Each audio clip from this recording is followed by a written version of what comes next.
appreciate y'all. I gotta check my sound because I'm using this little dope DJI mic. And I appreciate y'all coming to check us out, like and subscribe, show some love. Whoa, hold up, not that button.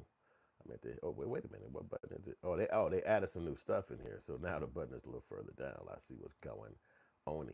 Appreciate y'all coming over to the channel. You know, we're talking about Shannon Sharpe today and the scenario that he found himself in with ESPN and all the people that he consider his boss.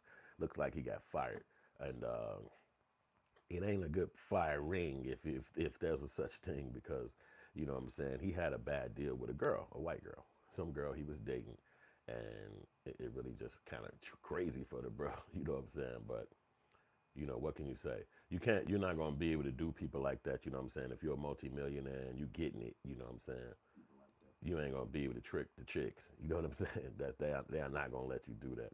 You know what I'm saying? Especially a little who is, by all accounts, you know, trying to get on. You know what I mean? You're not working those kind of jobs like what's those places she work at? Like what? Well, she working those places like OnlyFans. So you can know, obviously, everybody know that it's hard work to try to do something like that, and especially take care of yourself financially. Like you know, most people can't do that. You know what I'm saying? Most people won't be able to do that.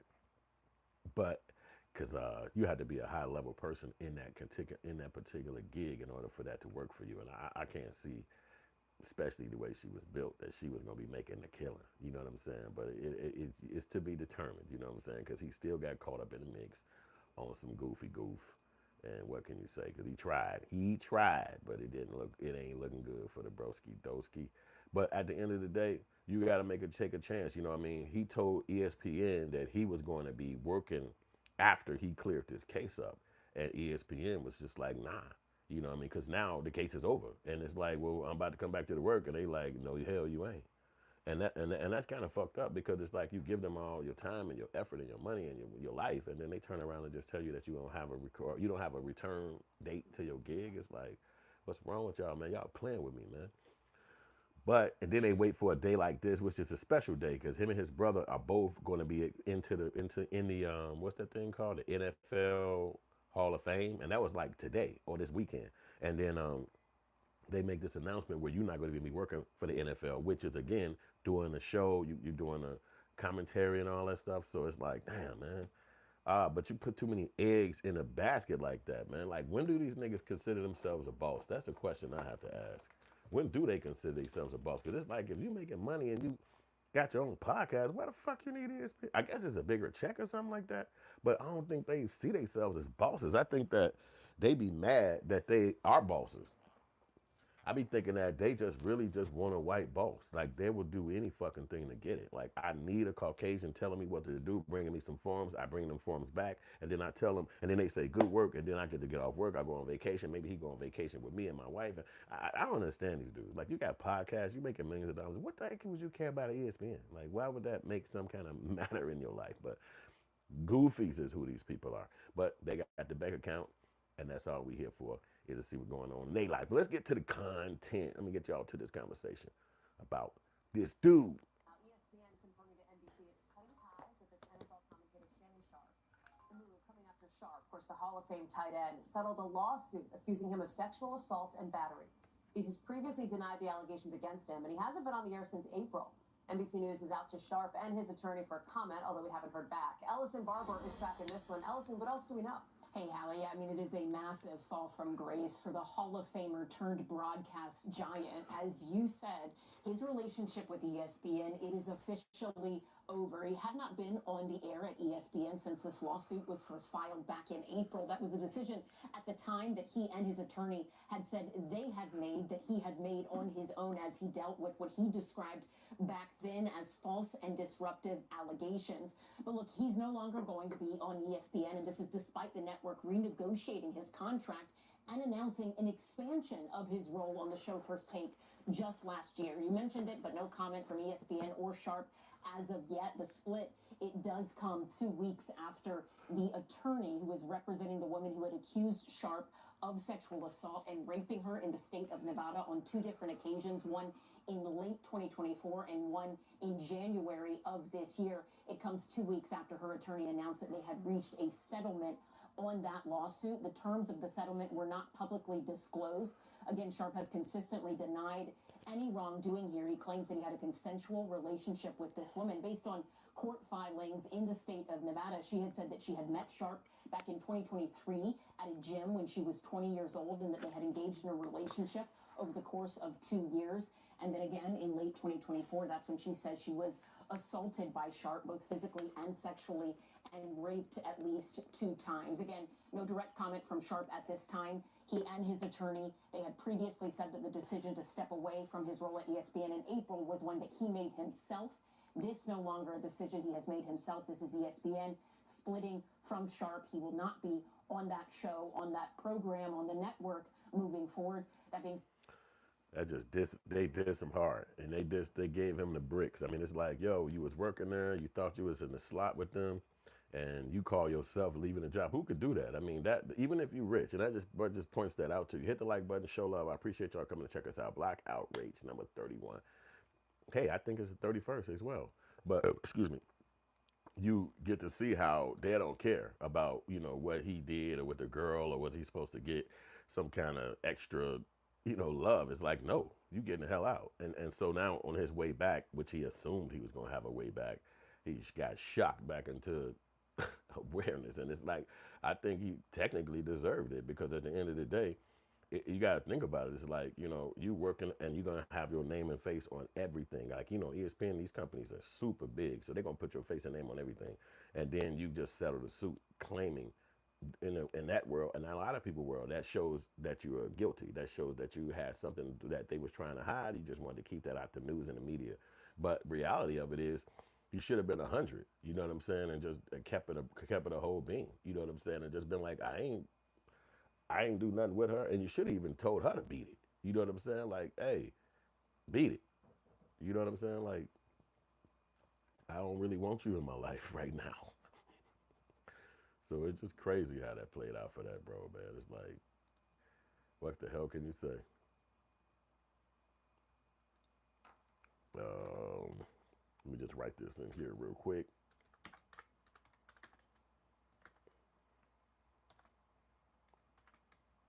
But the bro, he made himself have a stupid mistake being that crazy. But, what can you say, man? Millionaires and billionaires, they don't always get it right. You know what I'm saying? What's up, Cat Time? What is poppin'? I appreciate y'all coming to check us out. Black Outrage, number 31. And we kicking it right here, talking about Shannon Sharpe and how he played himself with the girl. And we're going to rock in here and go to another video, because a lot of people got something to say about this. Even Shannon Sharpe, obviously if this happened to you, it would behoove you to go out there and try to clear your name, because the people coming after you. What if you want to go into another network? What if it's 17 networks? You got ESPN, you even got Netflix, Amazon, Tubi. They could also start their own broadcast where it's considered to be sports. So it's like he can get up with Cameron and on their show. It's so many. You got all the smoke. It's like you don't necessarily have to be waiting around for these white companies to give you an opportunity. But again, status, because think about it. The fact that he was on ESPN, that's the only reason why the white girl wanted to give him some play. She would have never gave him no play if he was just a regular old dude. Maybe she would have, because she just OnlyFans rich. But, I don't think she would have gave him that kind of play. You know what I'm saying? But if she did, he was saying 25,000 a cheek. That's next level. Like, where do you even hear stuff like that at? You know what I'm saying? So we learned a lot about being rich, being a millionaire, getting caught up in trouble, how fast you got to get to them lawyers. Because you see the lawyer popped out the woodwork on him. He probably didn't even know she was going to get a lawyer. And not only did they just come after him for money, they came on the actual TV. So it's a lot that comes with being celebrities. Let's get back to it. Hit the like button, show some love. Let's get this going. I really wanted to be about him, and I wanted to be about my family. I know this coming out will overshadow everything that he's worked his entire life for. And unfortunately, it didn't happen that way. And so as I told him, as I profusely apologized to him earlier today, he said, bro, stop apologizing. You don't have to apologize. I'm your big bro. I'm going to love you regardless. We all make mistakes. And he says, bro, I love you. So I'm done with this. You done with it too. Move on. And I really enjoyed my time at ESPN. It gave me an opportunity to bring my audience that saw me really just grow. They saw me, Lakers in 5, and they saw me say all these analogies that my grandparents gave me, and I was able to bring that to ESPN. So I'm very, very grateful for that. But I just wished, of all things, like I said, hey, they did what they felt they needed to do, and I'm at peace with that. But I just wish, guys, this thing could have waited until Monday, because I hate the fact that I'm overshadowing my brother, the first two brothers in the Pro Football Hall of Fame, and this is what the headline's going to be for the next couple of days. So, bro, again, I know you told me this. I don't have to apologize, but I'm going to do it one final time tonight, and I won't apologize again. I'm sorry that I upstaged you in this manner. That was never my intent. You've been my hero. You've been my role model from as long as I can remember.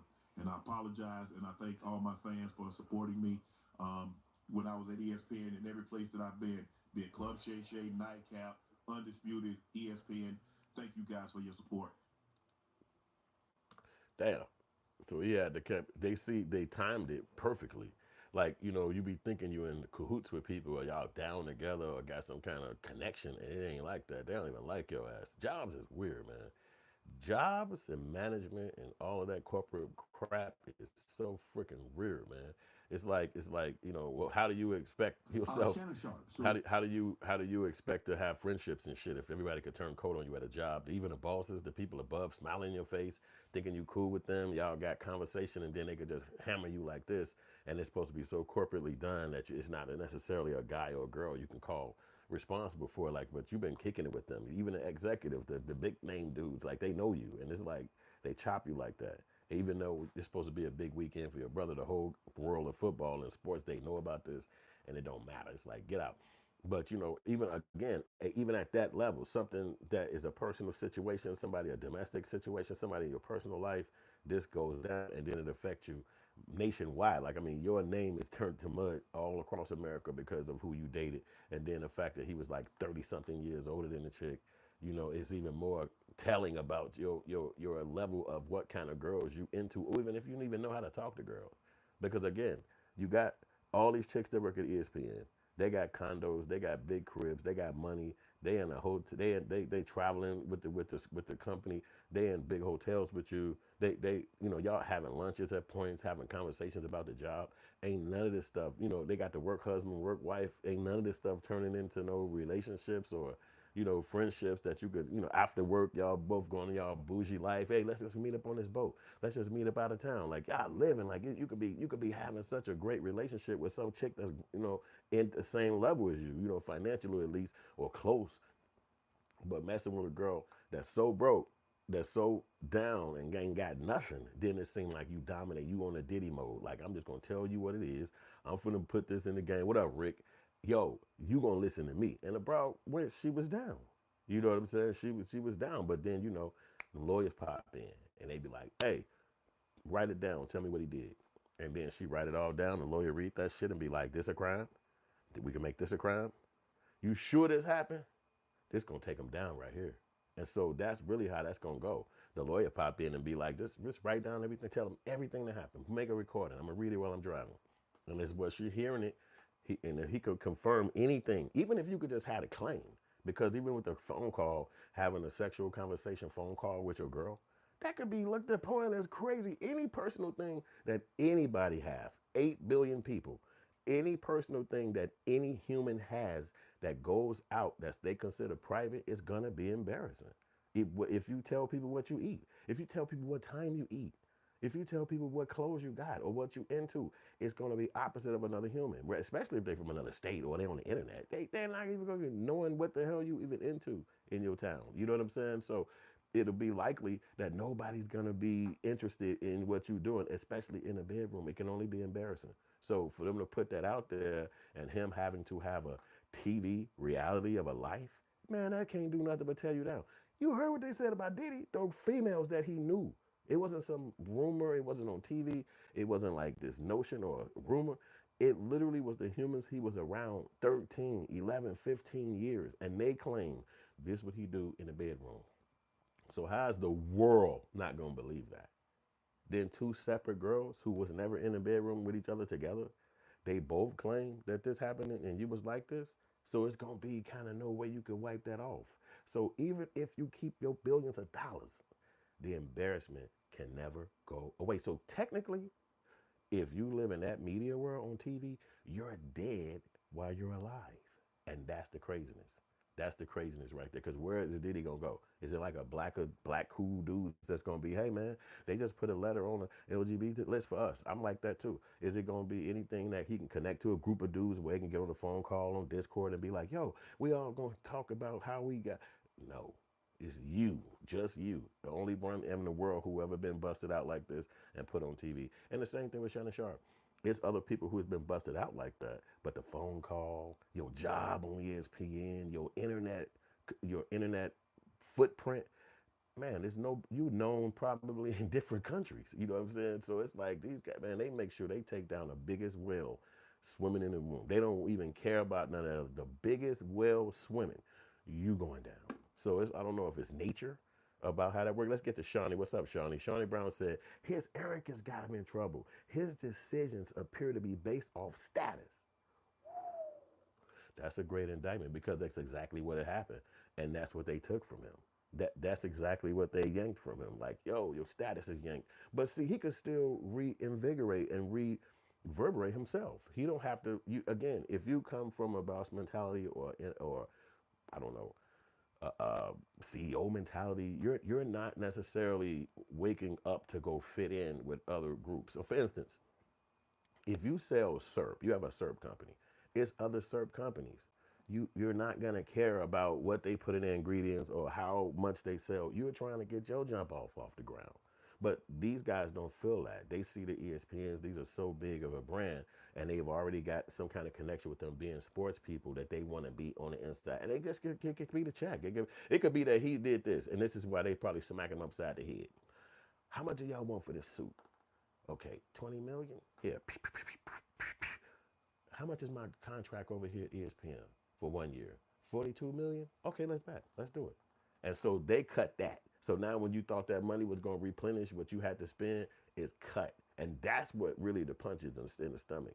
Because you really was probably, if you had to cut this check, you didn't know you was going to get fired. You didn't know they was going to renege on the contract. So you're assuming that, hey, I'll be able to go back to work and pay off that. Plus I got bills coming in from this. You just thinking. And they call that counting your eggs before it hatch. So now, what if that Busby dude is cool with the people at ESPN behind the scenes on some white people shit and can make a phone call and be like, yeah, he gave us this. And they'd be like, okay, cool. He out. Because that's confirmation that you did it. Even if you didn't do it, you wrote the check. So that's kind of like a payoff to me that alone. And a lot of people look at that as confirmation. So I'm going to get back to the message. Who we got talking next? This guy right here, his name Valuetainment. Let's see what he got going on. Let's see. Hit the like button, show some love. Bojangles said, did Shannon Sharpe get fired? Yes, he did. Rick Ortiz said, did Willie? I don't know, bro. You got to ask him that yourself, man. Rob, what page is the Shannon Sharpe story here? So Shannon Sharpe has had some issues, okay? Last year, Shannon Sharpe, maybe it was even this year. Last year, Shannon Sharpe somehow didn't know how to turn off Instagram Live while he was having some extracurricular activities with somebody, a friend, right? And he's like, I don't know how to use Instagram. Yeah, for sure. It's like 7 steps to go live. Very, very easy to just press and go live, right? Now, you got to keep in mind, his podcast is blown up. Cat Williams' biggest podcast, I think he did of 2023 or 2024. Club crushed at 70-something million. You got to give the guy a shout out. He knows how to get the eyeballs, and he has stayed steady doing what he's done. So shout out to him being phenomenal at the interviews he's done. Not just one, many of them. ESPN done with Shannon Sharpe after Bombshell, $50 million rape lawsuit. What was the 19-year-old girl? How old was she? Some story, 19, 20, 21-year-old girl. Something happened with the girl. She was a 19 or 20-year-old girl that he was hooking up with, or something happened there. All right, let me read this to you. ESPN severed ties with Pro Football Hall of Fame Shannon Sharpe, as reported by the Athletic. Andrew Marchand on Wednesday, following a settlement of $50 million. Nevada State Court in April accused him of assault, sexual battery, and battery. The plaintiff, Jane Doe, That's obviously not the real name, I'm assuming. Right? Jane Doe, alleged Sharpe assaulted her multiple times in late 2024 and early 2025. Sharpe denied all allegations of coercion and misconduct, but his lawyer, Lanny J. Davis, stating the evidence paints a clear picture. This was a consensual adult relationship that included role-playing, sexual language, and fantasy scenarios. Sharpe stepped away from ESPN's First Take April after joining in 2023, saying, "At this juncture, I'm electing to step aside temporarily from ESPN duties. I will be devoting this time to my family and responding and dealing with these false and disruptive allegations set against me at ESPN." Okay. He a good explainer, so he didn't break it all down. But I think he got Imagine bringing a WG white girl on his show, and that's who I was trying to get to. But I thought he was actually going to make a point, but he just kind of reading it out. So you kind of heard everything. April was when he walked away from the show, and he thought that was good enough. You know what I mean? He's not there no more until now, which is July, so maybe 4 or 5 months. And he thought, okay, I'm going to slide back in the gig, but you don't run it. You ain't the CEO. You can't determine that you just going to come. And think about this, too, because I'm going to look at it from the Walt Disney ESPN perspective. You just paid somebody an X amount of money for your personal behavior away from TV. We don't know exactly what you did. You're not going to come in here and say it. And if you did, like anybody, you're going to make yourself sound like non-aggressive, like you're a victim. So we're going to let you back at our job where you was already here, and it's nothing but girls. Everywhere you look, fine, bad body bangers. You don't want none of them. That's not your cup of tea. We all probably thought that that's just wasn't what you was in. Because, you know, at jobs, especially big jobs where there's thousands of workers, man, they be in them. Come on, teachers be dating each other in colleges. So you know a person that got millions of dollars coming in. It's easy for you to date somebody at work. It's easy for you to date somebody that just stopping by the building and leaving. But let's just say that's not your cup of tea. So now you coming back to the job on your own words. You gonna have access again to 90,000 girls. They right here. They was already here the first time you left. What you gonna do? You think now you just gonna come play it? You gonna now figure it out? Okay, I'm just gonna date a girl in the cafeteria. I'm just gonna date a girl who got a show at 4 p.m. No, you ain't having access to our girls no more. That's it. You couldn't come figure that out at first. You done, because that's exactly what he should have been doing in the first place. Looking at them bad chicks at ESPN, every color. You know it's gonna be a major amount of white girls there. That's what he into. You ain't seen none of these chicks as somebody of interest. So now you think you finna pop back in here, spend 20 over there, and then we gonna give you 60 or 20 or 30, whatever, and you just gonna go ahead and come revamp. You using your money to get chicks, but you don't have to do that. You could just use your personality. You could just use conversation. You could use laughter. You could use your thing you into, whatever, sports. But you use the money to get girls. So you have to spend a big check on one, and eventually you're gonna be doing the same thing. But think about it like this. Again, Disney. This is Walt Disney. This is the rich white people. If you let this predatory person back at the job who already spent money, any girl he talked to could easily sue you and say, yo, he said this to me. He touched me like that. He hit my butt. What? Oh, no, I didn't. No, I didn't. Yeah, you did. Okay, now we back in court. But he ain't going to get sued. The company going to get sued because they hired him back. So they have to be thinking from a legal, from a tort, legal, responsible, corporate responsible. They can't let nobody who pays some money to somebody who he victimized in his own payment out claim. Now you're gonna come around with all these women at your disposal? No, because they're gonna come after me and say, yo, you hired him. You saw it on TV. This dude had to pay a fee.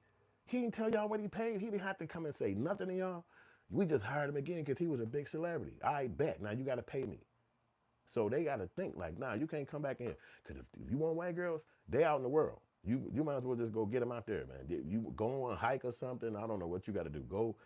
Don't come up in here and let this be your max spot, because you could have maxed on them the whole time. You could have had access to all these girls. You could have had 3, 4 at the same time. But what you into is it ain't here. So nah, you can't come back. And so that's really why he ain't working at that job, because they had to be thinking about if I let you back in here, you could victimize other people, and it's gonna come down on me. And them people gonna be lying if they would let him back in. They could just make it up. 3 girls could come and say, he said this to us. He talked to me like this. They don't even have to have proof. You know what I'm saying? Because you already paid out that kind of situation. So let's get back to the message. Hit the like button, show some love. We rocking out here. Schmier said facts, and Rick got that crazy statement up there. I'll let y'all read that. Hit the sound. These people, because this just seems to be a rinse and repeat story of all of these big names, a lot of them sports that have gone into television, what have you. Accusations come out, then you got lawsuits, then you got your network involved, then you got, salacious details, and then you got more accusers that come out. And first of all, don't do gross things and don't hurt people and don't assault people. First and foremost, I think that's a given. But also, to these people that are in these positions, I've lived by a rule. Don't mess with anybody who has nothing to lose. And by that I mean, not only don't do bad stuff, but if you are a public figure, or if you've got money or fame or a platform, you have to be really, really careful who you spend your time with and what you do and how much you divulge. And it's unfortunate. That's part of the reality, though, of being a public figure, because this kind of stuff can ruin your life. He's got money. He's not going to go broke, we don't think. He'll weather this fine, probably get another gig, do his own thing. But this cloud is going to follow him around probably for the rest of his life. And if it's true, then he deserves it. If it's not, well, that's just more damage from the Me Too movement, that we take everybody's word as gospel now. I actually love that advice. Be careful associating with people that have nothing to lose. It is so flippin' true. Like, hey, you're hanging out with somebody, they're doing dumb stuff, they go to jail, they don't care, you can lose your career, everything. That's a very sound advice to anybody that's even younger coming up when you're doing that. By the way, a couple of things I want to give you when, Vinny, I come to you. Yep. Here's a girl's name, meet Gabrielle Zuniga. If you go a little bit lower, Rob, that's her. Rob, you could have chosen any other picture. You chose that one, Rob. I mean, there's like plenty of pictures you could have done. But all right, so that's the girl. Now, I at the same time went online and typed in what his career earnings was. In the NFL over 14 years, he made $22.3 million. $22.3 million, Tom, in 14 years. Not a lot of money after taxes, after agents. So he hasn't made a lot of money. Okay, and he's probably spent a lot of that. Now, YouTube. Can we see how many views his YouTube channel got last 12 months? What did Shannon Sharpe's YouTube channel get last 12 months? Can you just go to ChatGPT and ask it, will it show you or no? I just want to know how many views it got. So if you go into Club Shay Shay, okay, he's gotten 1.1 billion views in the last 12 months. Wow. So you take 1.1 billion views, okay? That's total views. Let's say last 12 months is 300 million views. 300 million views, Rob. If you get $4,000 per million view, $4,000 times 300 million two, couple $1 million. So it's not like it's that much money either. At Spotify, at sponsorship, let's say his podcast is making a 10 million a year, 5 to 10 million, so he's got money there. I don't know how much his ESPN contract was. Online, they're saying his net worth is 14 million. I don't even know how much he settled for. Is this a $50 million settlement that he did, by the way? Is that the number that we're reading That's about? what I think she... Well, you see, they break it down. They went to the numbers. Yo, hit the like button, show love. I appreciate y'all coming to check us out. I'm going to read y'all message, but why don't you hit me with a donation? Hit me with some over there on the side. Show some love. You know what I'm saying? It's Black Outrage. We're going crazy. Talk about Shannon Sharpe. In a minute, we're going to go into the other conversation, which is Gil Arena and what he went through. But I'm going to read y'all messages real quick. I missed one. Shawnee Brown. So Shawnee Brown said the celebrity show-offs always get caught up in foolishness, but black men get the spotlight and other nationalities don't stay in the headlines with such scrutiny. That's true. That's true. You know, they rock with you, but it's almost like, you know, it's a great, and I'm going off into a real conversation real quick. It's a great deep, not gonna say deep. I just say it's a great responsibility being black. Because as black people in America, they try to convince you that you're powerless and none of that stuff. Like, I guess the American structure of power, like you can buy buildings and own companies and things like that. That's like invented, you know, I guess invented. Yeah, you could say invented. Like, you know, things like that. You're on a city, you're on a neighborhood, a building, a yacht, all that kind of shit. But technically what black people have, it can't be bought. It can't be taught. It can't be given. It can't be... It's just innately in you. And a lot of black people don't see it, touch it, care about it. That's not what you probably know a bunch of black people. They're fucking normal. They don't tap into shit like that. But it's something that's like in a lot of us, and you do see it. Artists, singers, musicians, rappers, everybody that tap into it, they just not normal. They just don't be doing it. They be doing it to the level where you be emulating it. You be wanting to do it till you call yourself them. You know what I'm saying? Like shit, I'm in New Jordan or whatever. But that's kind of like in a lot of black people, and some people tap into that shit. It doesn't. You could say he did the same thing with the whole internet, being a podcaster and all that. He didn't have to do that shit. He owed $22 million in 14 years. I'm sitting back chilling. If I wouldn't get with a young girl, y'all would have heard about that. And it would have been some news media. There would have been nothing. But he tapped into the podcast and he was able to break through. And these are things that is culturally something that black people control. So you'll control culture that can't be touched. You can't pay for it, but it's something that it's normal for you.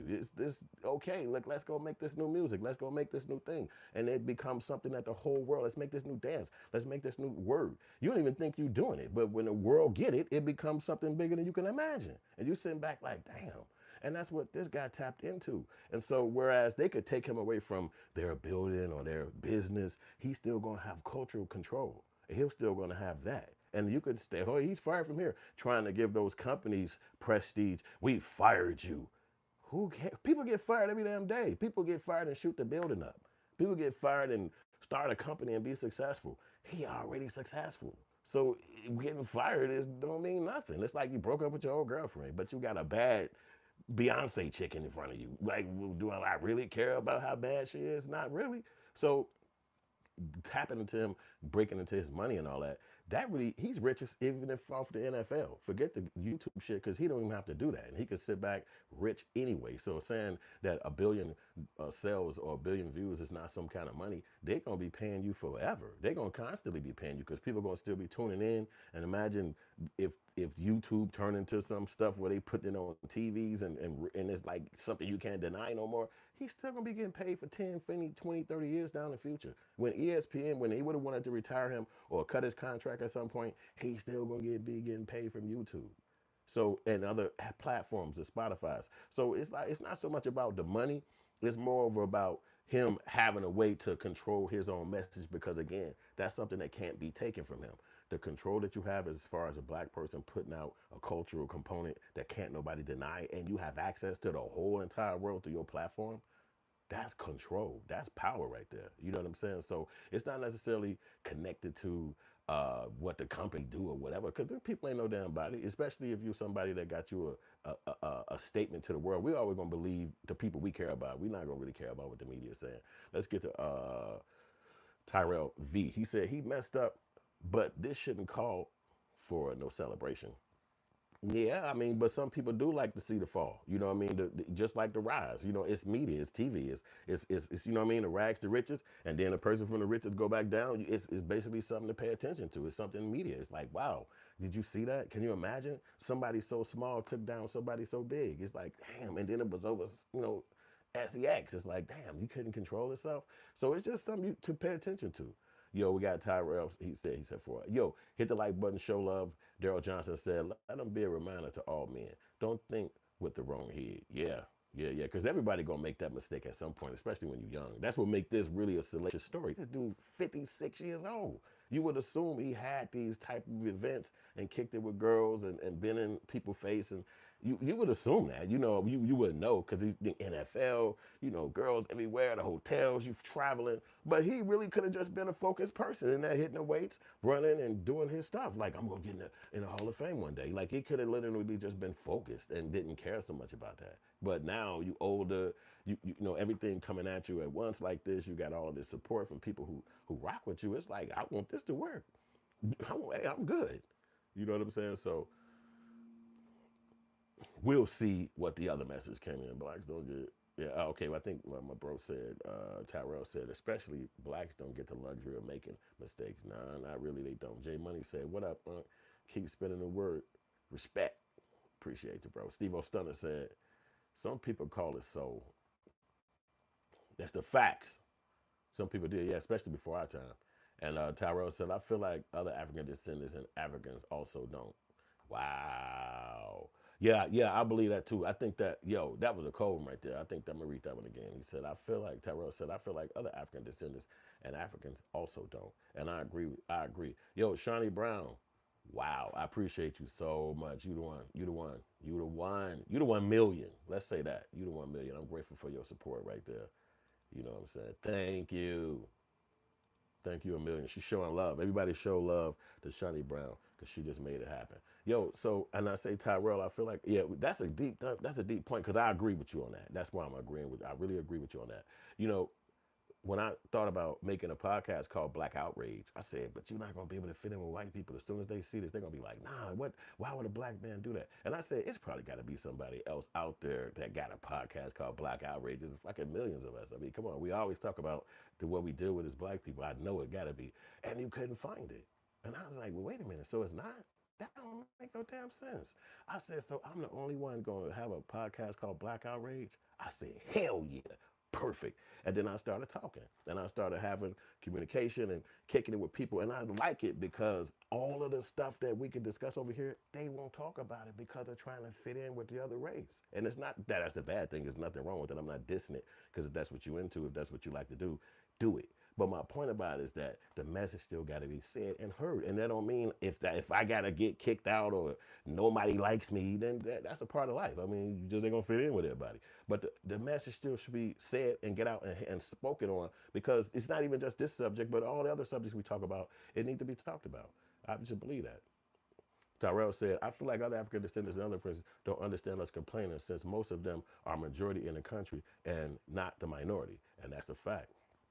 I got to read that one again. Tyrell hitting it up. That's a point. That's a point. Tyrell said, I feel like other African descendants and Africans don't understand us complaining since most of them are majority in a majority country and not in a minority. And that's so true because, again, why is it salacious and big news that somebody like Shannon Sharpe getting fired? Like, it's probably 4 other people got fired at ESPN. You don't even know who they are. You never heard of them. Like, they got no name. You know what I'm saying? They mamas and cousins and family like, what? They let you go? Was you over there working with him? Like, nah, I was where I didn't even see him. And it's like that. You know what I'm saying? So it's like, but the fact that black people are so highlighted in America. You know what I'm saying? Like everything you do is like news media for real. And it's just like that. I even said something, if you think about it, you walk in Walmart, you walk in Target, we all do. We walk in these stores all over there, America. And I said, who owns Vandy Camp? You will never know who the person is walking around. If he was standing in front of you in a store, you wouldn't even fucking know who he was. You would not know. Like, but the black people, super celebrities, super celebrities. Jay-Z, Oprah Winfrey. You go in any store, walk down any aisle. Who owned Nabisco? Who owned Quaker Oats? I know it's some CEO. I know it's some person that actually is running it. Where is these people? Like, who are these folks? Like, who is these brands that you walk down the aisle and there's so many company names all on both sides in every single aisle, but you never see these CEOs. You never see, and they making money because shit, you just bought one, whatever it was. But you never see these people. Every single black person who got any kind of connection to white people in any kind of way of a celebrity, you know exactly who they are, you know exactly how much they make, you know exactly what neighborhood they came from, you know exactly what their mama name is, you know exactly who they are, you know exactly what school they went to. So why don't we know about all these other people? What about if I was engaging and wanted to know about them? That person could walk up and slap the hell out of me. They say, who the hell slapped you? That man right there. You mean the CEO of Welch? You mean Welch grape juice and all that juice? Yeah, that's who that was. Like, what the? I would have never known. We don't know. We don't get to know these people. You would not know who they are at all. But on the black side, if they do anything, you know exactly who they are, how much they make. So that right there to me is something inquisitively different. I've been wondering about that. Like, why do we know so much about the black folks, but all these stores I walk in, you don't know none of these damn people. Let's get back to Tyrell News statement. He said, don't feel like the internet divided us more than brought us together. There are more bots and AI on here, ninjas pretending to be one of us, than the real people creating fiction. Yo, I agree with that too. Yup. Yeah, yup. Tyrell said, majority of the negative comments are trolls. Okay, cool. Thanks for telling me that. I don't be knowing all that shit. Rick Ortiz said, man, even if those people got baby oil up, they put themselves in that situation. They could have not go to Diddy. They could just not go to Diddy.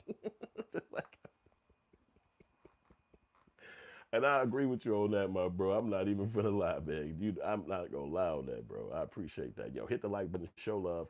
We appreciate y'all coming over here checking out this channel. This is Hood Films. We talking about Black Outrage 31. Shannon Sharpe. We going in on his situation. J Money said, remember that. Remember, bet you can't take over that. Remember, bet you can't take over that. Steve Stoner said, rich black folks are on the radar in case the Forbes list need to turn into a hit list. Damn. Wow. You see how by coming to a filmmaking channel, we make movies. That's a movie. That's a movie right there. Matter of fact, I got a movie on Tubi too called Kill a Rapper, Kill a Rapper. You need to go check that out. It's on Tubi. It's everywhere called Kill a Rapper. Go check my movie out. But back to the point, Steve O. Stoner said rich black people are on the radar in case that Forbes list need to turn it into a hit list. Yeah, I mean, even if it's not murder, but it could also just be the way they cracked them upside the head with this. Oh man, I appreciate Steve O. Stoner too, showing love. I see that sliding through. Oh, you got a little like button on the side of it. Okay, all right. Hey, I'm grateful for that too, man. Thanks for the love. Thanks for the support. Thanks for that, man. Y'all showing mad love, and I'm super grateful for such an activity. Yeah, so let me get J Money message in right here. J Money said, "Wait, is BET still a thing, or did Breakfast Club take over?" Well, neither one of them are Black Outrage because both of those companies and shows are owned by white people. So we call those black facing companies. They're black facing. So that means I'm a white corporation, but I know the money is over here in a black area. So I'm going to have my company corporately ran by white people, but the host of the shows, the producers, the people out front is going to be black people. So you'll look at that and say, oh, that's a black show. But technically they get every information, every show idea, everything from white folks because they have to follow the FCC rules and all this stuff that they're trying to get to advertisers. And, it's a whole gamut. But those are not black shows. Those are not black companies. They have black people who work there, just like at your job. You don't run the company you work at because you work there. If anybody looked at you and talked to you like the CEO, they'd walk up to you and say, why didn't you tell them to go talk to Tommy? You start being like, well, look, I think we're going to end up ordering some. What the fuck would you be talking like that for? This ain't your company. So it's the same thing. They are black facing companies. Then you got things called black owned companies. That's Hood Films. There's no white people. They didn't give me the idea. They didn't tell me what to do. They don't send me a monthly check. They don't give me a contract. I'm not in a governmental contract. I create it, I sell it. I think of it, I create it, I sell it. So it's all what you call a black owned and operated operation. And those companies are called black facing operation. White owned, black facing. That's what they call. So let's get back to the message. Miss Nene said hi, and Tyrell says successful. I'm gonna get back to dude talking right now because we got a little message from this guy. Let's see what he got to say. Was suing for there's allegedly they settled at 10 million. Is that the number you're talking about? Okay. So Tom, question coming your way. Vinny, I'm gonna come to you. I'm gonna go to him and then I'll come to you because I want to ask him based on this. Yeah. Trevor Bauer. We all know who he is. We've had him on. He's a good friend. We've talked many times. He's visited us many times. This guy was at the top of the top, wins the Cy Young Award, meets a girl. They do what they do. All the texts show that it was consensual. And maybe he watched 50 Shades of Grey one too many times. I don't know. Maybe he was inspired by, what's the guy's name? Something Gray, right? Maybe he wanted to be that guy in baseball. Who knows? The girl was okay with it. Then they go to Pasadena court. Then she loses. Ready to join the booming cruise industry? Become an Expedia Cruises franchisee. You'll be part of the Expedia brand with its global reach and reputation. And with your own brick-and-mortar neighborhood location, you and your team of vacation consultants will be your... upside the head with a commercial, so I'm finna run away from these people real quick and get over here to the black folks, because I think those are not black people. Wait until Monday. But, they out there talking about it, so I want to let them have a second to talk their stuff, you know what I'm saying? So let's just drive down to...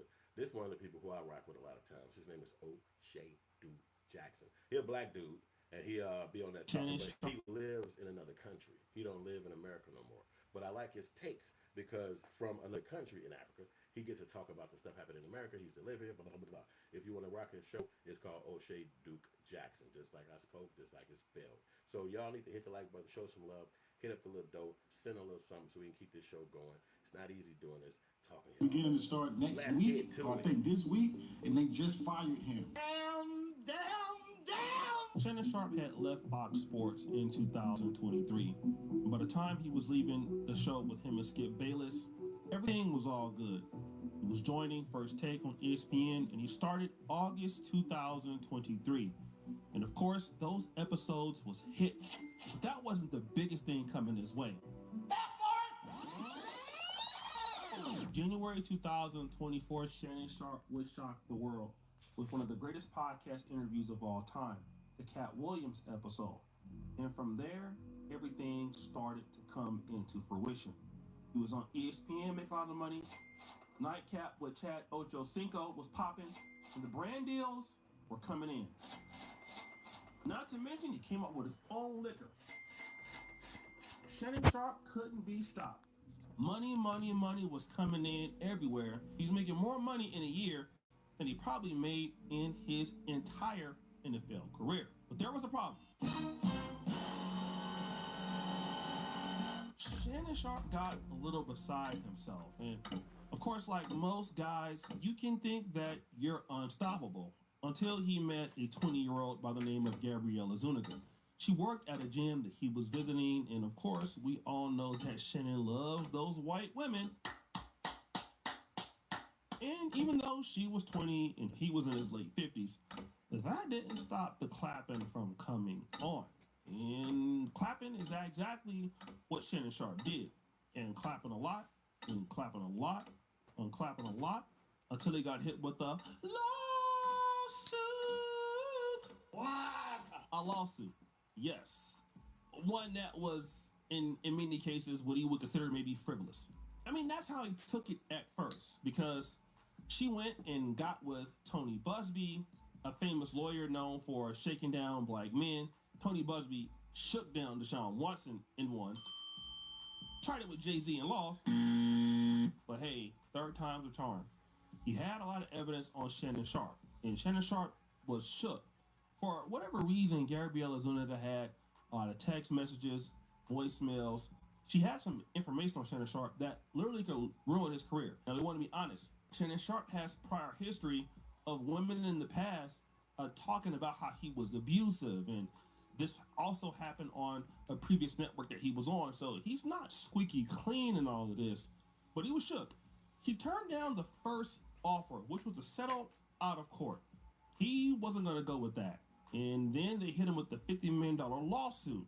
And Shannon Sharpe did this. To my family, friends, supporters, and colleagues, I want to speak to you directly and from the heart.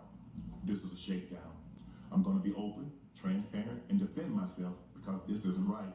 This is all being orchestrated by Tony Busby, who has targeted Jay-Z. Tony Busby targets black men, and I believe he's going to release a 30-second clip of a sex tape that tries to make me look guilty and play into every stereotype you could possibly imagine. That video should actually be 10 minutes or so. Hey, Tony, instead of releasing your edit, put the whole video out. I don't have it, or I would myself. You know what happened, and you're trying to manipulate the media.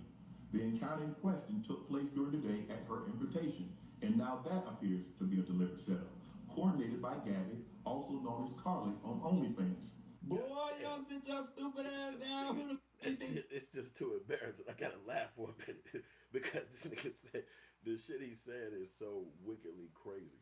He literally just said that it's a 10-minute video. You a fucking super celebrity. This is not your wife.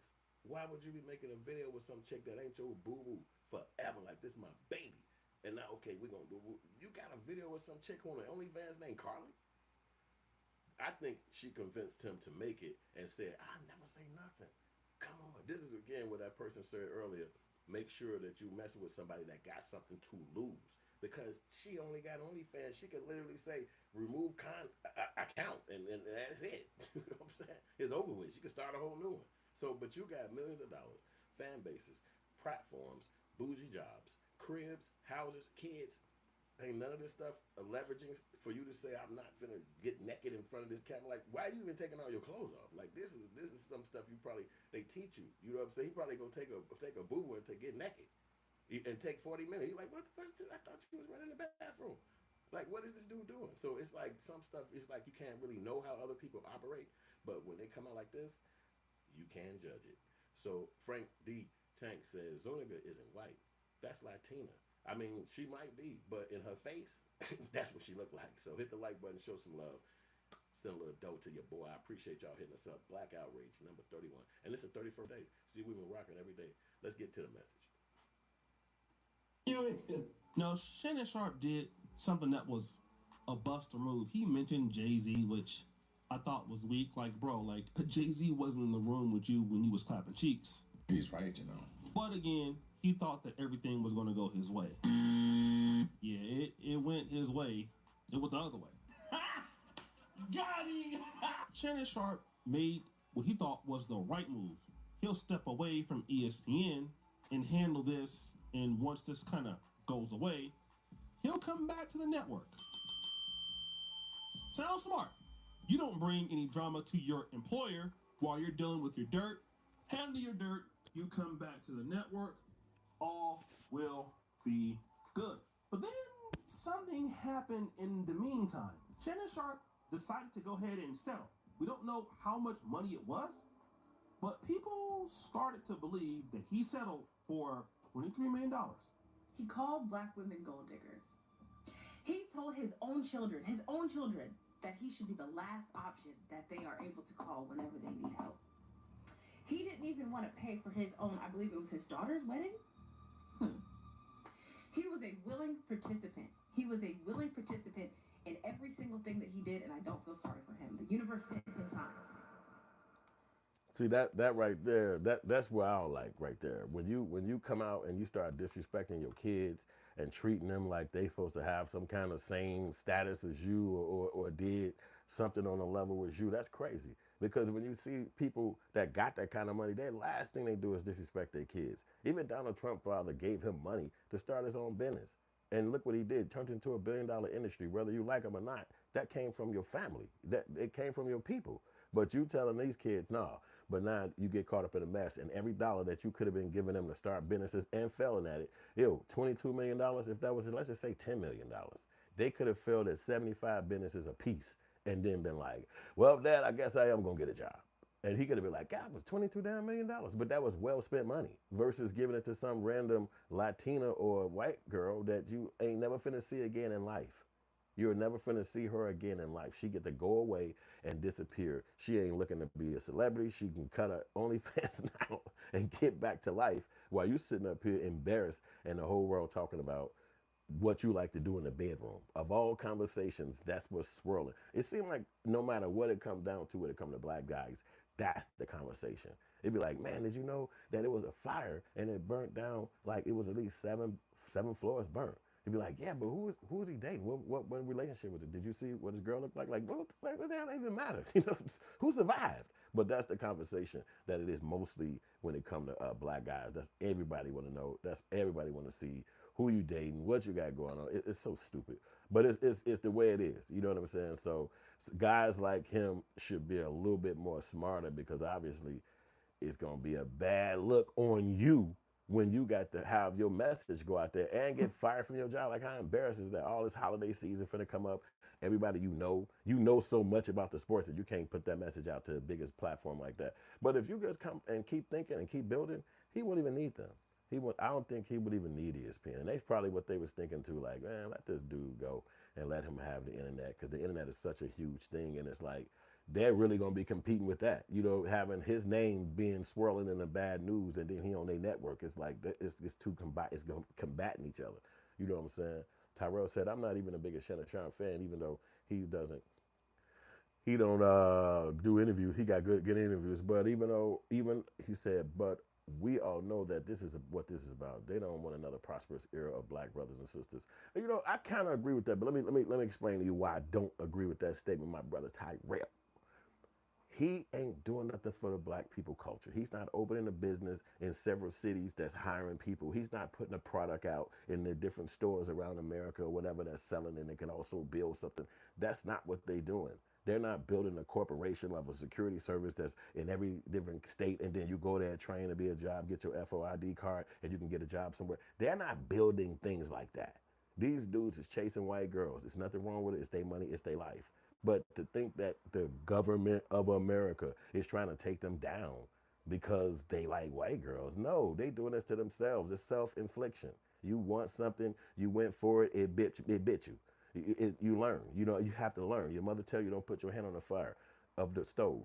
For the rest of your life, you don't do that. You don't every once a month be like, I know I ain't supposed to do this, but ooh, it do still burn. You don't do that. You actually remember the statement. You don't do it. You don't put your fork in a toaster. They told you that as a kid, don't do that. So you learned it. You're not doing that every week and being like, come on, man, we over here putting the fork in the toaster. Dad, Tony died. Well, that's on you though. No, you don't do it. So if you learn that this stuff is happening from the history of America, and then you actually go out and seek it, then you actually are looking forward to that to happen to you. But building something that's going to affect black people, that's going to affect anybody in America, that ain't what they're doing. That's not what they're supposed to be doing. They're supposed to be living their life and whatever they choose to do. But to think that some governmental institute or something like that is forcing them or trying to take them down, those dudes, the Diddy and the Shannon Sharpe, no. No. Now, I'll give you the rest of the whole black community. But those two individual humans, no. Those dudes wanted what they wanted, and they chose the wrong girls. If you think about it, each one of those guys, Diddy and Shannon Sharpe, went down by females. And if you look at each one of those two people, they went down by females that aren't black. And if you look at both of those two people, they looked at those females were personal humans in them. That wasn't some lady they argued with at the store. That wasn't a lady who they was in an Uber and it was a bad situation. These are people who was around them at night, weekends, mornings, travel. They was around them. So they treated the girl messed up. And so and maybe they did go to the government and say, oh, he's treating me so bad. Go get him. Maybe they did do that. I don't know. But technically, if you treat a girl bad, she get to go and do this. Anybody, especially if you got money. So I'm not gonna say that. But let's get to the message. Hit the like button, show love. Let's get back to it. Per the Athletic, ESPN has cut ties with Shannon Sharpe less than 2 weeks after he settled a lawsuit in which his ex-girlfriend accused him of rape. Sources tell Andrew Marchand. Sharpe has not been on the network since late April. ESPN declined to comment. Now, let me give y'all a little bit of an update, right? And that Shannon Sharpe stepped away from ESPN. And I also got to give Jason Whitlock a little bit of credit because a while ago, Jason Whitlock actually called it. He said that Shannon Sharpe is not going to be going back to ESPN. And I vividly remember it because I was thinking to myself, I don't know. Shannon Sharpe is a pretty good asset. And in my opinion, you know, a lot of things can be overlooked when you're bringing in ratings. A lot of things can be overlooked when you're generating revenue for the network. They're willing to endure with you, or maybe not, right? Because obviously we see that they don't see that Shannon Sharpe is valuable enough to the brand, to the Disney brand. Because remember, ESPN is owned by Disney. He is not valuable enough to the Disney brand for them to continue to do business with him. Now, I am also pretty sure, because that's the way that things goes like this, I'm pretty sure that in his contract, there was a provision that highlighted how, you know, ESPN wouldn't necessarily be liable for keeping him on the network if he found himself at the behest or in a situation where his integrity or his reputation were called into question. And this is one of the reasons why it's important for us to have this conversation, is that dick discipline, and I'm going to say it again for the people in the back, dick discipline is highly important for guys that get into a situation or find themselves where they are very much valued or they generate revenue or they got a lot of motion. There is nothing like a chick, a baddie, a snow bunny, whatever you want to call them.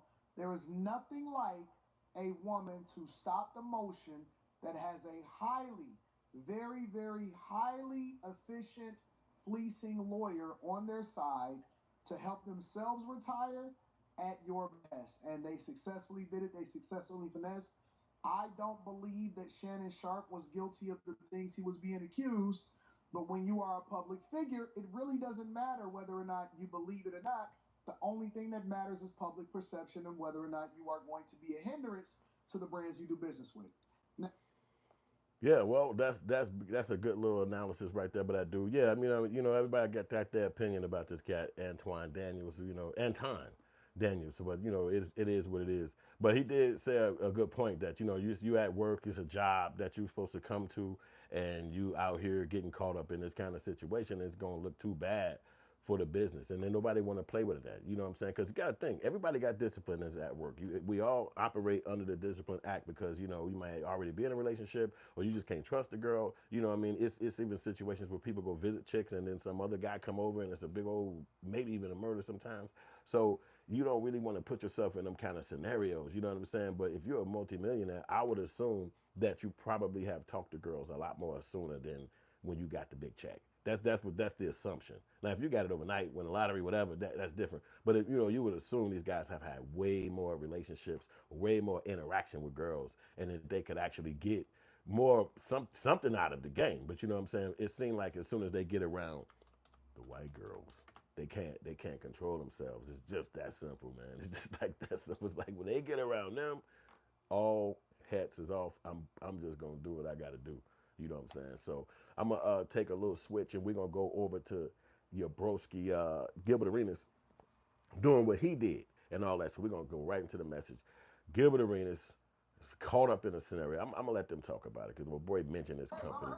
He mentioned them, and we'll let them tell us what's going on with Gilbert Arenas. But we already kind of know. I know everybody is all over the news. It's swirling so crazy about it. You'd think that these guys would be a lot more smart at how they deal, how they will. But you just don't know. And we ain't personal homies. You know what I mean? You would think that you wouldn't be doing this stuff if you get to the status these guys at, but it's really no. It's no, because you ain't there. You know what I'm saying? If you had got to those points, would you be messed up like Shannon Sharpe out here, being over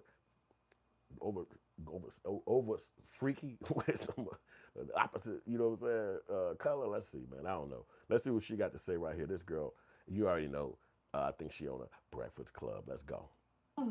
There's this announcement that Gilbert Arenas was arrested as a part of an indictment. So he was arrested, but he's now been released. But he was arrested on as a part of a federal indictment, alleging that he operated an illegal gambling business. So it's alleged that the illegal gambling business included high-stakes poker games that were played at a California mansion that Gilbert Arenas owned. Now he's charged with, and there's 5 other people included in this as well too. But he is charged with 1 count of conspiracy to operate an illegal gambling business, 1 count of operating an illegal gambling business, and 1 count of making a false statement to federal investigators. He saw a judge yesterday afternoon, not too long after he was arrested. He posted a bond and he was let go. He also posted to his Instagram when he was arrested that he ain't got nothing to do with nothing. All he did was rent a home. I don't understand this one at all. You can't gamble in your house? Or I didn't know this. This is new to me. So you can't have an illegal gambling ring if that's what they say was going on. It's a ring because that's what I'm saying. It might have happened a lot. Like they have these high stake poker games weekly, which you can't do. I did not know you couldn't do that. I had no idea. So no, you can't have gambling ring. You can't have a casino in your crib. See, now you're saying something else. Now. Well, let me tell y'all how the indictment broke it down. So the indictment was unsealed. That's why we were able to get the details. So basically, it says that Gilbert Arenas, or alleges that Gilbert Arenas and the other defendants operated this illegal gambling business. So what happened was there was this mansion that Gilbert would rent out. And then they would invite people over for the game. So they would host these games, and they would have, women who they would charge a tax that would act as like the women who were like serving drinks, providing massages, and offering companionship to the poker players, allegedly. No sex though. No sex listed here. No. Yes. Then they would have. You just be volunteering information. No, I'm just saying be clear because when you start hearing painful massages and stuff like that, that's what it starts to sound like. But go ahead. I understand. I just want to make sure it's clear. Yes, and then they allege. Shut that man for a while, please, man. And he be trying to lead the witness, man. Hey, that's kind of crazy though, because the way a person like him, the Gilbert Arenas, is so simple. If you're a federal agent or a filmmaker, because I ain't no damn federal agent. It's simple. This is not a hard case. This is so basic. That's why he had to go get 3 shots of a charge, because he's trying to stay back. He's trying to keep his name out the mix. But it's so simple. I mean, like, this is not even hard. You know what I'm saying? The fact of the matter is that you're not in the NBA no more. You got kicked out. You got let go ahead of time. So that means the money that you had is what you got. Just what you got. You got to live with that money. So somebody come to you later on and he hit you with this conversation and they say, all you got to do is just buy the crib. That's all you got to do. Just rent it. So you ain't smart enough to let another person do it in their name. It come through you. So bet, all right, it happened. They hit everybody over the head. Everybody tell on you. That's really where it go down to. So when they come to interview you, you instantly say, no, I ain't got nothing to do with that. But you don't know that 7 other people then said that they initially thought, who we gonna get to rent this? And everybody said him. And then you went and did it. That just put you into the RICO right there. The fact that other people could corroborate that you knew about it ahead of time and you said, I'll just do this part. Bam. That's not a hard case. It's simple. And the fact that you signed any forms or you had any conversation with these guys prior to this effect of them being arrested, they don't even care if you had the conversation with them. You in cahoots with them.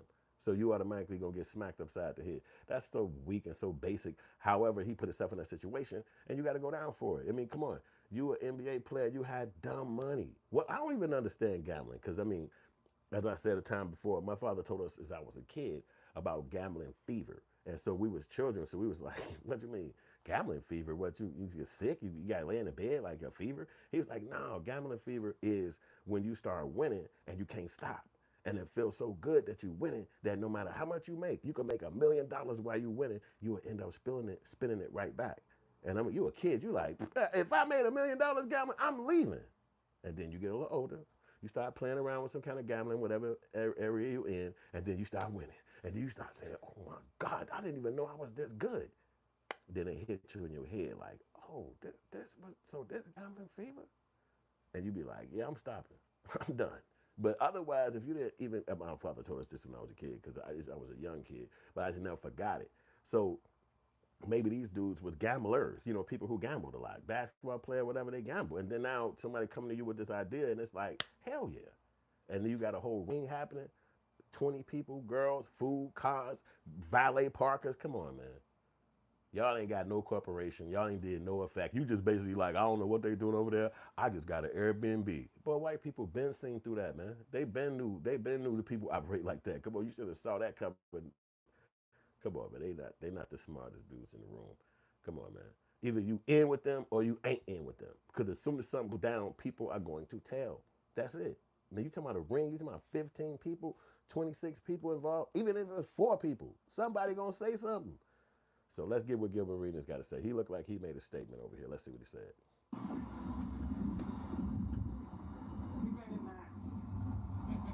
can't hold me, baby. You can't hold me. Hello. Free. You better not. You can't hold me, baby. You can't hold me. Hello. Free. You better not. You can't hold me, baby. You can't hold me. See, you know, and then them people, they'll get mad at you for taunting the feds like that. They can't hold me and all this. What? Boy, you're supposed to go and tuck yourself away and be quiet and chill because whenever that file over, because he had to already, what they call that, plea to the case, he said not guilty. So they're not finna let you slide and just get by. Look, this is co-host right here, one of the dudes he be playing with. God damn, man, we just got out, man. I just got out, man. I do fingerprints and shit, man. Man. But don't worry. Don't worry about the show or nothing. Gilbert, don't worry about Gil's Arena. I got that now. We might as well just change the show to Swaggy's Arena. And in conjunctions with Gilbert, we're gonna put a little Gilbert sign on the side. It's still Swaggy's Arena until you come back home. Huh? And once you get out, it's back to you. But for now, I got it. I got that. All right, welcome to Swaggy's Arena, y'all. In conjunction with Gilbert's Arenas, we gonna have just your name on the side. It's still going. And don't trip, cause where you going, you can be comfortable. They got TVs. I'm gonna send you all the updates. You can make all your bets on Underdog. I don't know if you can call that a homie that'll try to crack jokes on you when you literally facing going down for real, like they trying to pop you. You know what I'm saying? That's crazy, man. Steve O. Stoner said, gambling fever sound crazy. Yeah, I swear to God. Oh, you never heard of that though? Damn, that's crazy. You know, you be thinking that other people heard this stuff, you know, because just in life. But I remember, damn, you never heard that. That's crazy. You be thinking other people heard this stuff, but before old man told us that we were shorties. But that obviously it's a feeling. It's not sickness and you go into bed, but it's like a feeling you get. I mean, man, that's crazy to think that nobody else heard that. Razor said he was gambling Israelis, not the white people. He said he was gambling with Israelis, not white people. I think Israelis is white people. But hey, I don't know. I ain't never been over there. Razor said that show is pretty awful. Well, I mean, I like it a little bit sometimes, but it is corny because they just talk about basketball. I mean, who can't hoop? Everybody play basketball. It's not like it's specific, but I guess they old NBA players. But they actually be arguing a lot and beefing with each other on there, and that's what kind of keep the show having a little bit of, fun or whatever, with it. But it's crazy how that works. You know what I'm saying? But oh boy, Gil's Arena is locked up. Let me get back to the match and see what else they got over here talking about them. Yeah, everybody going crazy on that little message with him. Was Gilbert really that guy? Oh my God. This is who he was. And this is no lie. If Dame Lillard and John Wall were combined, was Gilbert. He was as fast as John Wall, and you could shoot like Dame Lillard, bro. He was the first person that shot a three and then just turned around. They changed the rules. They were about to come up with the Gilbert Arenas rules saying that, like, hey, we took the risk on this player, and now we can't afford to keep him. And so they wanted to come up with like a rule so they could keep their second round picks or limit their pay. Gilbert should have been a Hall of Famer. Was Gilbert really that? I don't know, but I know he had brought the gun to the NBA, and they got on his head about that, and then what was they saying that the guy who he brought the gun, he was beefing with another NBA player, and the guy who was the other guy, he got kicked out the NBA not too far after that. He left. In his own personal life back at home, he actually got caught up in a situation where he had to kill somebody in real life. And the person was trying to rob him. You go back home from the NBA, you got diamonds, necklaces. You're not in the NBA no more, but you still got the money and everything. But it's nowhere else to go but where you know. So his friends is from the hood. He go back to his neighborhood. They telling him, man, stay out the hood, man. He like, oh, where else am I go? So he just over there. And then it happened. What he didn't want to happen happened. Somebody ran up on him trying to rob him. And he did what he had to do. And after which he ended up being locked up, and I think he did 5 years. The other guy that Gilbert was caught up with. So I think that's like a crazy irony how all this time in the future has been on, and then he about to deal with jail. Because if they got 3 charges on you, you ain't beating that. You ain't beating that. I don't even know how he was connected with them guys, but I mean, if he was in any cahoots with them at all, he ain't beating that. You can forget it. You're going down. You know what I'm saying? We say Razor said. Hey, Tyrell said, I'm not even a big Arenas fan, but another case of breaking down a brother when they on the other side, when the other side gets immunity. Now, I wouldn't deny that, but again, it's the whole celebrity punch. People know this guy. People know, and then again, it's being done with your money. You know what I'm saying? You're a legal person. Like you didn't go to jail in your 10s, your 20s. You didn't go to jail in your 30s. Like you're a legal dude. Like you literally operate your life above board. Your name's in the media. You drive down the street, the police and everybody gonna know that's your car. Your kids might be in the NBA in the future. So it would behoove you not to get caught up in nothing like that. You know what I'm saying? Like it should just behoove you. But I think that sometimes guys being so away from it, it's like the Shannon Sharpe. He in the gym. He working out. He not around what me and you around. He don't see all those things that maybe you've seen it 5 times already. So now it's not nothing that you don't care about that. But he see it the first time and it's like, oh wait. This I've been waiting on this. You know what I'm saying? So they finally Arenas is around to get around some some tough people, some street guys, some underworld kind of people, and he want to be around that. He want to know what it's like. Like, yeah, okay, I just want to be around that because I ain't been around that. I've been in the gym. I've been hooping. I had to go to practice. Then we traveling. They ain't had a chance to have those experiences. So now you get a chance to do them, and it could be, you sitting your butt down. You know what I'm saying? After, obviously, he probably wouldn't think that it was that illegal, but but just by being to say, oh, I didn't even know it was happening. They ain't finna listen to that. They're not finna listen to that. That's what they were doing? Nah, you can forget that move. Especially now I'm back to what you saying about the color. If you think you're going to be black, you're going in there saying, that I had no idea. Nah, you will not be doing that. You can forget that one. You know what I'm saying? Razor said Probably one of the guys he was gambling with on some other charges, but couldn't, so they settled for the gambling. Well, I mean, that's a white lady who I saw on TV this morning. Let me see if I can find her. She lived next door. This just lets this is. I want you to see how this white lady look, because that's telling, just by how the neighbors look. Now you rented a crib, but you rented a crib next to this lady. Why? You know what I'm saying? But I don't think he was thinking like that. I think he was just living his life. But this is the whole point. Like, you move next to this lady, and she's not about to act like you didn't do it. You know what I'm saying? She is an upstanding citizen. She's like 78. You know what I mean? They're not gonna act like you somebody or whatever. Like, oh, I'm in too. They don't talk to me. You know, we don't snitch. What? That lady, look, what are you talking about? Anything you do, she gonna trail on you, dude. And that's, again, why you're not going to be able to walk away with it, because there's the witnesses in the realm of you are telling what's happening there. You ain't got to be there. They all said, hey, and then at 2 o'clock, I seen somebody do this. They're going to canvass the neighborhood, and they're going to talk to folks who do not care nothing about you. You could be a celebrity. Your ass going to be, they going to find out that day. Really? Oh, that's why I saw that? Yeah, they ain't going to care. Let them talk about it right here. Let's get to it. Fernando Valley home. Arenas, along with several others, were arrested today. One of them, a suspected high-level member of an Israeli organized crime group. Arenas has already made his first court appearance, facing a judge this afternoon in downtown L.A. KTLA's Mary Beth McDade live in Encino with more. Mary Beth. Yeah, and Mike and Chair, as the hours wear on, I'm getting to read these court documents a little bit further. And so it appears that the illegal gaming up here at the Encino Mansion began back in September 2021 and then came to a screeching halt the night of July 19th, 2022.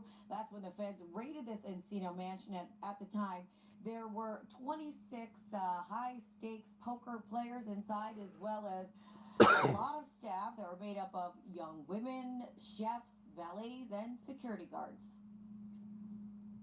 You're asking me, I'm telling you. Former NBA All-Star turned podcaster Gilbert Arenas was allegedly running illegal high-stakes poker games out of his Encino mansion. Arenas, who the feds dubbed Agent Zero, and 7 others, including a suspected Israeli international crime boss and a West Hollywood lawyer, have been charged in a federal indictment.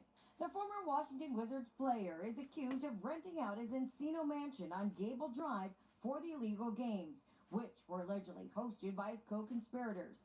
According to court documents, Arenas texted one of his co-conspirators this picture of a poker table in connection to the games, which allegedly took place from September 2021 to July 2022. A neighbor recalls seeing unusual activity and scantily clad women during that time frame. Well, just mostly people coming out at all hours of the night. Usually I'd see women, though, coming out. Yeah, maybe 1 or 2 or 3 in the morning and taking off with whomever in a car down the street. The alleged Israeli crime boss, Jenny Gershman, is accused of hiring young women who, in exchange for tips, served drinks, provided massages, and offered companionship to the poker players. The women were charged a tax, a percentage of their earnings from working the games. The more people you have who are willing to engage in stuff that's illegal or high risk puts us all in certain situations that we don't want to be in. Arenas and several of his co-defendants. So you see the neighbors that he got. Like, he brought a crib next to her. She a beauty queen. But you see, she would trick on you in 5 seconds. You do something. Imagine the news pulling up. She walking outside. They didn't even know she was coming, but she popping out like, hey, what are y'all doing today? It was another news station out here earlier, and they came and they said, you want to be on the camera? I don't mind, because I saw what happened. This is who you living next to with your bougie dollars. And with her being on TV, she'll easily come to court and just say, let's tell us what you saw. Well, sometimes I would see, and then at 3 in the morning, and then most times it'd be, girl, yeah, what you doing up at 3 a.m.?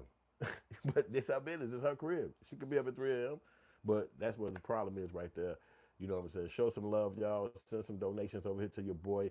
I appreciate the love. We're right over here at Black Outrage. We're going crazy. Razor said, how crazy to think that you can play poker for money in a house. I don't understand that either, man. Steve O'Stoner said they put 3 charges on you, so at least one gonna stick, and that's a fact. I agree with that too. Tyrell said, I saw that mess. That lady straight shady.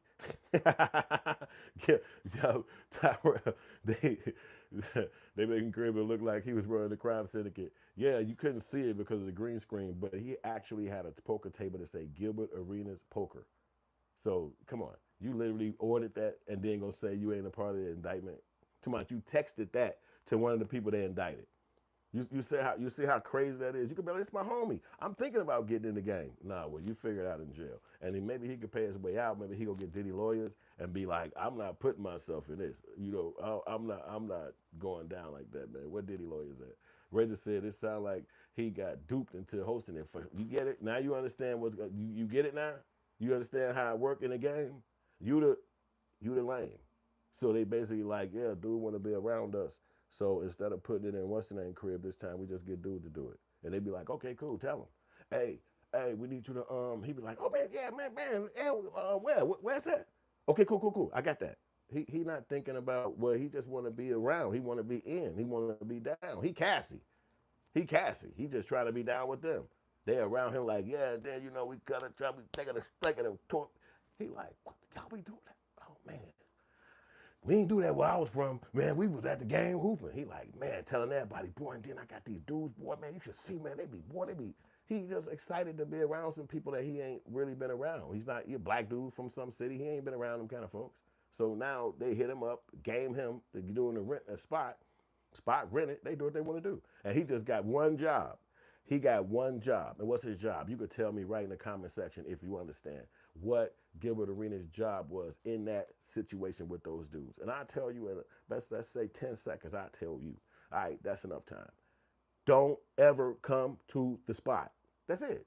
Just don't ever pull up. Don't ever come over here. Don't visit it. Don't stop through. Don't come pull up in the garage. Don't pull up in the back. This is just something you've written, but you don't really have to come over here and fix it. You could send a team of people to fix it. You just don't come over here. Never. And he thought that was good enough. But he found out, and this happened back in the day, 2001, it ended in 2002. So this probably was 10 months, a year that it went down, but they feeling like whoever, like you said, somebody would say they was trying to get another dude on something, and then was like, okay, well, we can't smack him on that. Let's just pop him over this gambling situation. But he the most famous person in the mix, so that's why it's known, and there's a big old news about it, because otherwise, wouldn't nobody even know. And again, the reason why he's so known is because of the fact that he got the podcast. Because remember, he's been out the NBA for years. He's been out the NBA for freaking mad years. You know what I'm saying? But he's still in it. You know what I'm saying? So it's crazy.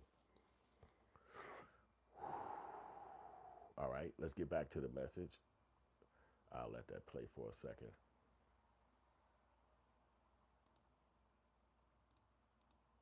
Yeah, relationship. Now, Shannon Sharpe initially came out and said he's innocent. He's going to fight this tooth and nail. This is an extortion ploy. He really took a stance that a lot of... I ain't going to stay on the Shannon. ESPN and... Can you please just... Oh, shit. We commercial running, y'all. We commercial running. They going crazy on the commercials on me. F11. So let me get up out of that one real quick.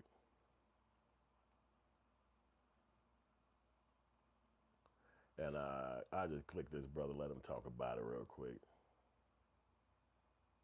Wait a minute, is this some kind of video game or some shit? She was arrested today. He's being accused of running pause that one, because when they got the music playing, we're not going to play that because they always tweaking on YouTube about music in the background, which you'll understand that. You probably understand that already. So I'll let my man go. Chaz NBA, let's see what Chaz NBA got to say about it, but they're going to probably... Gilbert Arenas and 5 others, including a suspected high-level member of an Israeli transnational organized crime group, were arrested today after allegedly operating an illegal gambling business in which high-stakes poker games were played at a mansion Gil owned, to which Gilbert Arenas pleaded not guilty and was released on a $50K bond and posted this to his Instagram saying, "I'm back on the block like it's hot. This ain't got shit to do with me. Just rented the house, wasn't part of the festivities. Hashtag snitching Gil coming soon. Hashtag 51-0 the Mayweather." Yeah, we heard all that shit already. But anyway, man, I think I'm gonna dive up off of here and go and come up with some more shit. Wait a minute. Look like hold up. Before I go, I'm gonna hit y'all with a couple of shorts because I don't think I did that yet. So, so check it out. Former NBA basketball player and host of the very popular Gil's Arena podcast, Gilbert Arenas, has been arrested by the feds in California for allegedly running an illegal gambling operation home in Encino in the San Fernando Valley of Los Angeles. The federal indictment alleges that Gilbert's home was one of many that was used to play these illegal games. And some are going to ask, well, why aren't these others mentioned in the indictment? Well, maybe they are. And also, I don't think everybody had their name on the actual poker table in the illegal gambling operation. Now, here are some of the names of those who were arrested alongside Gilbert. You see the guy at the top, Yevgeny Gershom of Woodland Hills, who is here illegally and is a suspected Israeli organized crime member. Kind of like Avi from Snowfall. If you know, you know. Some are going to say that somebody told because they lost and that's what got Gilbert hemmed up. Nah, probably what happened is that they were investigating this guy because he's here illegally and was trying to commit marriage fraud to stay in the USA. And during the investigation, they see him going to your house, Gilbert, and they see what's going on inside your house. Listen, they already know what's going on. They don't have to have nobody tell. They don't need no informants. They know what's going on. They see you before you even know they see you. Some of y'all are going to say, oh, well, Gilbert didn't know no better. I wouldn't have known that either. First of all, ignorance is no excuse for the law. Second of all, he's already had legal challenges before. The infamous 2009 guns in the locker room incident where Gilbert Arenas brought guns to a locker room when he was playing for the Wizards, which wound up having his teammate, Javaris Crittenton, pull guns on him. They pulled guns on each other. Actually, a pretty sad story. If you want to see it, it's on Netflix. Untold. Shooting guards. I actually saw Gil play in person in D.C. against the Timberwolves when they had Kevin Garnett, and he was amazing. Look, he had 45 points of layups going straight to the bucket every time. They could not stop him at all. Look at how fast he is. He was just like that throughout the entire game. All energy, all stamina, fantastic. The problem with Gil, which ended his career, he could have played 20 years. The reason why his career came to an end is because of Gilbert Arenas getting in his own way. Same thing going. Yeah, he got it slow. Kwame Brown reacts to the news of Gilbert Arenas getting arrested by the feds. Shorty wanna be. Shorty wanna be a thug. Yeah, you wanna be a thug, huh, dumbass nigga? Oh. Woo, yeah. Get in the comments and let me know what y'all think, man. Hashtag free Gil. That's crazy. Gilbert Arenas has been released from jail. If you didn't hear, the former NBA star was arrested in suspicion of running an illegal gambling business, specifically illegal poker games in a house that he rented out. But he was just released from jail on a $50K bond. He tweeted out that he's back on the streets, he wasn't a part of it, and he just rented out the house. He then posted this video of himself leaving jail.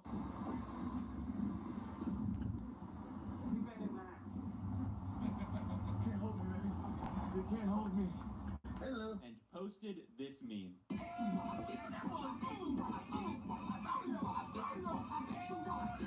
A trial? Yeah, you're right, bro. I agree with you on that because man, Kwame Brown really hated him, and they was actually coming up together in the NBA early on in their career. And if you watch Kwame Brown, he is definitely a nemesis. He do not like Gil at all. Like, he hate him. And even though they have had some communication, it ain't never been positive. They just don't rock with each other. You know what I'm saying? So it's just crazy how that worked out. But you know, dude kind of. I ain't gonna say he mental, but I will say he too loose. He too, I don't know, playful. You know what I'm saying? He's not really. He don't look like a guy that'd be really serious about. You know what I'm saying? You know, life even. You know, that don't mean he a bad guy. It's just that, you know, he don't seem too serious, but he's still successful. So maybe that's a key in life. You know, maybe you don't take life so seriously. You know, maybe have a little bit more fun. Maybe be a little bit more boisterous. But obviously, make mistakes, it can still come back, smack you upside the head. You know what I'm saying? But you don't know how yeah, happy-go-lucky. That's the, he seemed more like that. That's exactly the point. Yep, exactly the words. Yeah, happy-go-lucky. He seemed more like that. So whereas another people or person may, you know, like for instance, when you talk about Kwame Brown, one of the arguments he had, yo, send some money, show some love. I appreciate y'all. Hit the like button. You're rocking over here, Black Outrage 31. So I remember one time hearing Kwame Brown saying that they were at the NBA sitting in a room, and Gilbert Arenas popped up, and they were saying, what you gonna be when, you know, as you get up in the NBA? He said, I'm gonna be a pimp. And everybody laughed, and then he was like, oh, come on, man, be serious, man.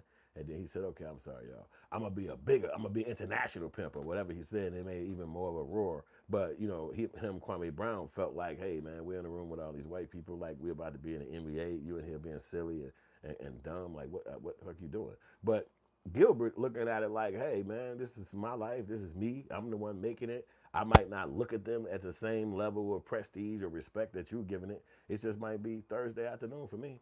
You know what I'm saying? And then it's my journey. Like, I'm not saying you're going to do this. They're asking the question to me, so I can say what the hell I want to say. So you kind of got that double-edged sword. Is Kwame being a hater? To me, I felt like that was being a hater. Like, if he at the podium and they asking him a question, he has the right to say whatever the fuck he want to say. It might not be what you would say, but when you get up there, say what the hell you got to say.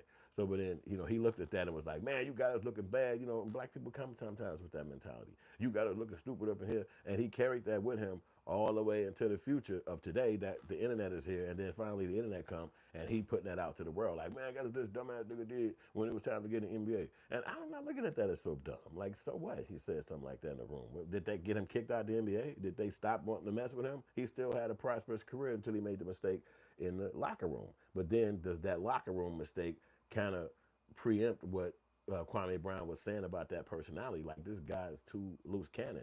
You know what I'm saying? A happy-go-lucky, it ain't necessarily the right way to be as a man. You know, maybe you should be more serious. Maybe you should be more, you know, not so, you know, dumb. Like I don't even like being around guys like that. Maybe that's how he felt. But today, he hate Gil. But Gil don't care. You look at Gil. Gil built up a channel. He didn't even have a channel like that. And then you had Kwame blowing his name up, hating. And then Gil got millions of followers on his podcast today.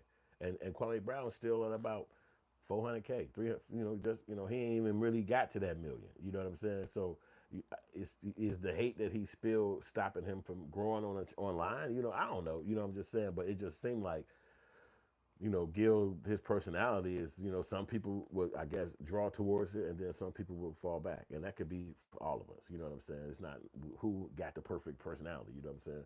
So I appreciate y'all coming, hit the like button, share the message, click the dough, send some money in the super chats and all that stuff. Let's get back to the message. Let's see who else got something to say. Look like okay, I got to cut it back up on the audio.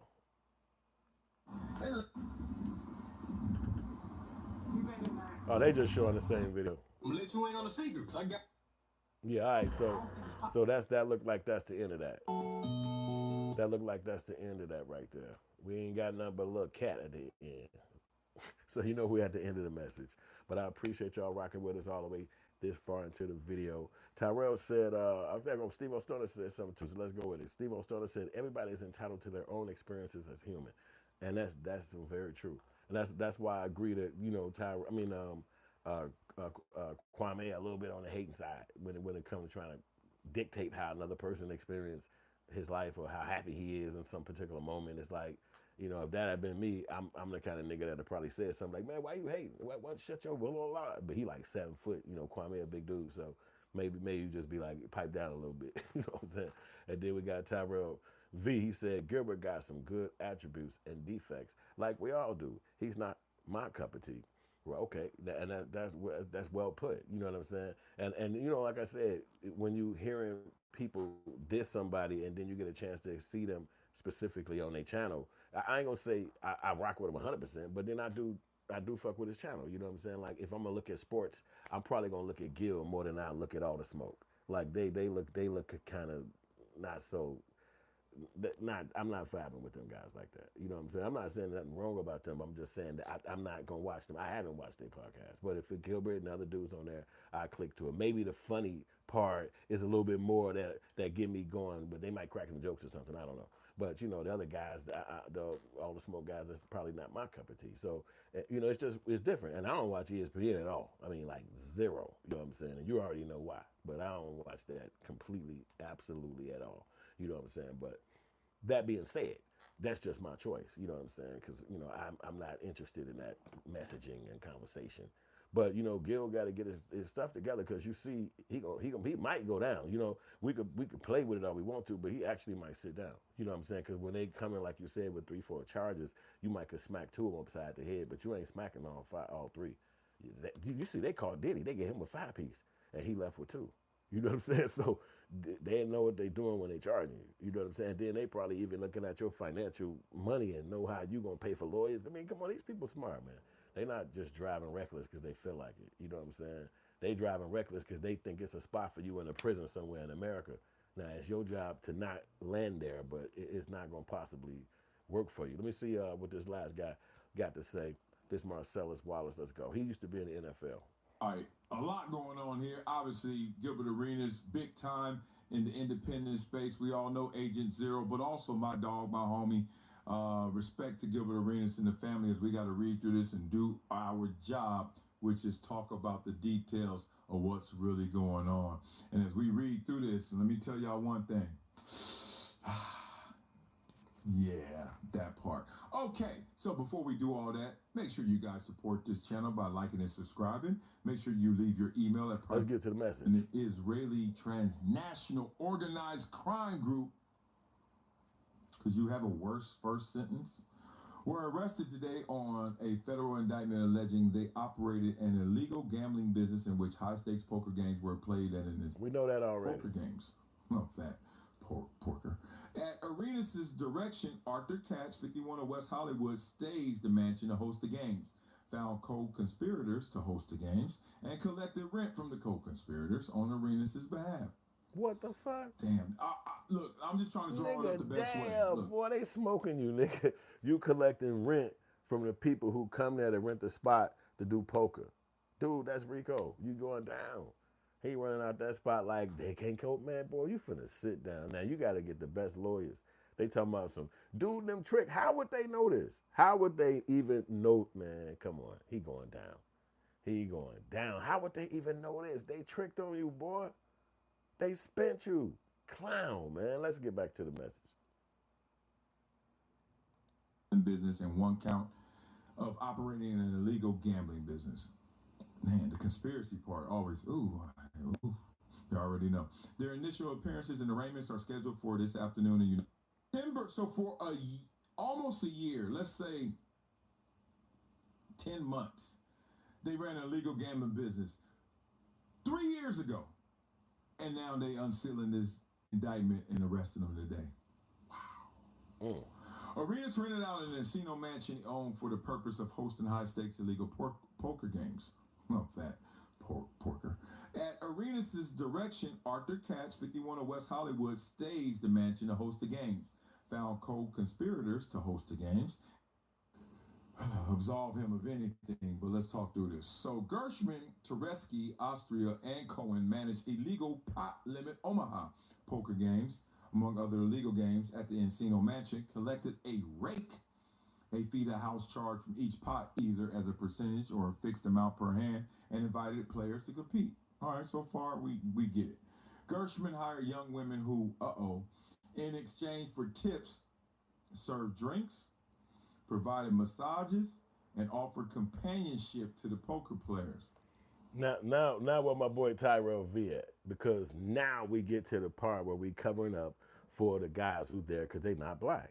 They're gonna say companionship. Did they use the word companionship one time in Diddy trial? One time did you hear the word on any news network? Did you hear the word companionship one time when it came to Diddy? Not one time did no news person say that. They used the word prostitute. Yep, you know it. That's what they said. They said prostitution. So that's what he was doing. That's what he was bringing home. Now you telling me that these people were companions and hostesses. What are they saying? Like why is everybody so smooth and got real professional jobs and all? Even though you said this is illegal poker, illegal, but when it comes to the girls, they bougie words. Like what? No, call them what they are. Prostitutes. That's what they operated as in this particular situation. So why they giving them these sweet names and making them sound like they was just falling into getting a tip? And when you know what tips are at? At a strip club, because they call that legal. So now all of a sudden they getting tips and it's like, oh, we were just help outs. We're companions. We provided massages. What did you only use? Oh, I ain't even say it. Let's get For to it. tips, served drinks, provided massages, and offered companionship to the poker players. That sentence right there sounds like, as they say in politics, elastic language. That means you can stretch that so many different ways. Young women, so young, they already trying to slant us with the language. It couldn't just be Gershman hired women. Young, that makes us think a certain way. Come on. These 50-year-old dudes hiring, and all the people over there gambling, probably in their age range, and the next thing you know, some young girls come in here, and they ain't even getting paid salary or nothing. They getting tips. Serve drinks, provided massages. You would think it stops there. And offer companionship? What does that mean? You already know what. You already know what the fuck that I don't want to means. read You this. already know what that means. That's exactly my point. So you trying to say you had nothing with the idea of knowing that these girls was coming at that boy about to be cooked. Cooked like a chicken wing. You ain't finna play with these people, boy. Not at all. Ships to players and pay employees. Gershman, an Israeli citizen, also is charged along with Valentina Kojakari, 35 of Woodland Hills, with 3 additional counts. Let me just say this because I may forget. They said that every count that Gilbert has, you face up to 5 years, and he has 3 counts. So that's up to 15 years for Gil. All right, let's keep reading. With 3 additional counts, conspiracy to commit marriage fraud.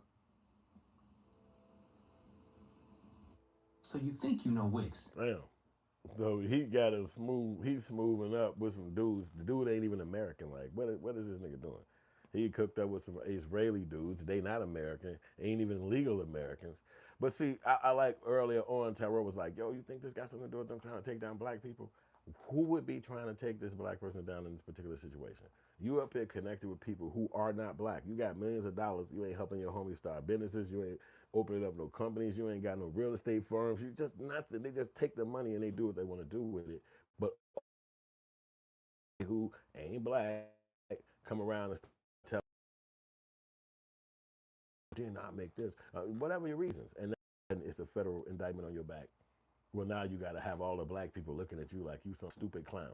Look at how many NBA players is rich like that, and how many people got ideas for businesses and corporations and all this stuff. Just anything, a nonprofit, help the animals, buy birds some clothes, but they don't want that. We want. Come on, you got an operation that's finna get you locked up. Basically, you making the money kill you. You letting the money take you down. This is another Shannon Sharpe situation, another Diddy. You taking the money and turning it against yourself. You using your powers for evil. You like in a kids movies, you're using your powers for evil. Even though the money's supposed to be building you up, building up a community, building up something, building up your family, leaving a legacy, just doing so much.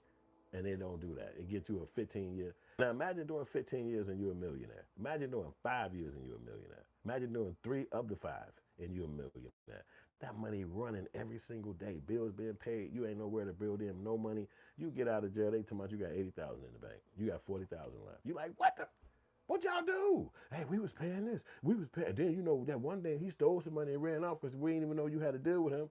Like it's you can't even imagine the mindset. That's one like why would you even connect yourself with people like that if you black and the stuff you can go down for?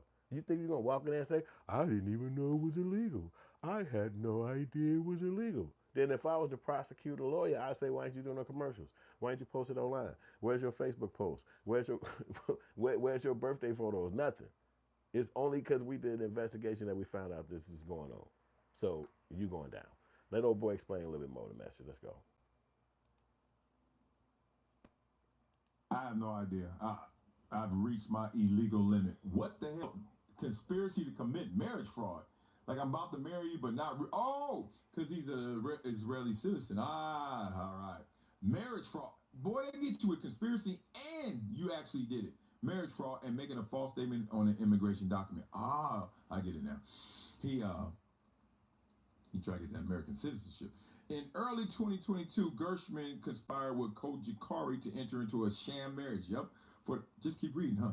It's always that way. For the purposes of obtaining permanent legal status in the United States, and lied to immigration authorities to procure legal status for Gershman, who provided financial support to Kojakari in exchange for her participation in the sham marriage. let's separate the real from the fake. Let's separate the goose from the gander. Gilbert is different than this, but God.